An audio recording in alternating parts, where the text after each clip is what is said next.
काय आहे तुमच्या पार्टनरची वर्तमान भावना तुमच्यासाठी? चला पाहूयात. जर हा व्हिडिओ तुमच्यापर्यंत आलेला आहे, नक्कीच तुमच्या पार्टनरची फिलिंग्स येते तुम्ही घेऊ शकता.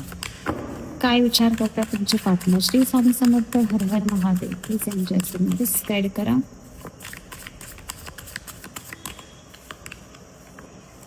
पहिली गोष्ट तर तुमचे पार्टनर या टाइमला खूप गिल्टी आहेत, ठीक आहे ना. भरपूर काही अशा गोष्टी आहेत ज्या त्यांच्याकडून चुकलेल्या आहेत. भरपूर वेळा त्यांनी तुम्हाला नो कॉन्टॅक्ट सिच्युएशन मध्ये ठेवलेलं आहे. भरपूर वेळा तुम्हाला इग्नोर केलेलं आहे. भरपूर वेळा तुम्हाला चुकीची वागणूक त्यांनी दिलेली आहे.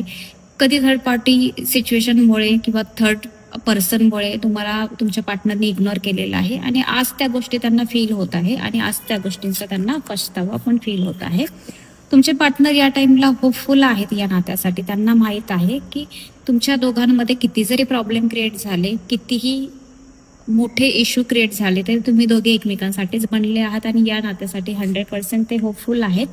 बऱ्याच लोकांचे पार्टनर इगोमुळे तुमच्या रिलेशनशिपमध्ये खूप मोठे प्रॉब्लेम क्रिएट झालेले आहेत आणि आज त्या गोष्टी कुठे ना कुठे तुमच्या पार्टनरला रिअलाइज होत आहेत की हा, इगोमुळे, माझ्या स्वतःच्या घमंडीपणामुळे मी खूप माझं नातं खराब केलेलं आहे आणि आज त्या गोष्टीचा मला खरंच पछतावा होत आहे. त्यांना असं वाटतं की आता जर मी स्टॅन्ड नाही घेतला, जर ही वेळ निघून गेली, तर मी माझ्या पार्टनरला पुन्हा रिटर्न माझ्या लाईफमध्ये कधीच मिळवू नाही शकणार आहे. ठीक आहे, कुठेतरी ह्या गोष्टीचं रिअलायझेशन तुमच्या पार्टनरला होताना दिसत आहे. दुसरी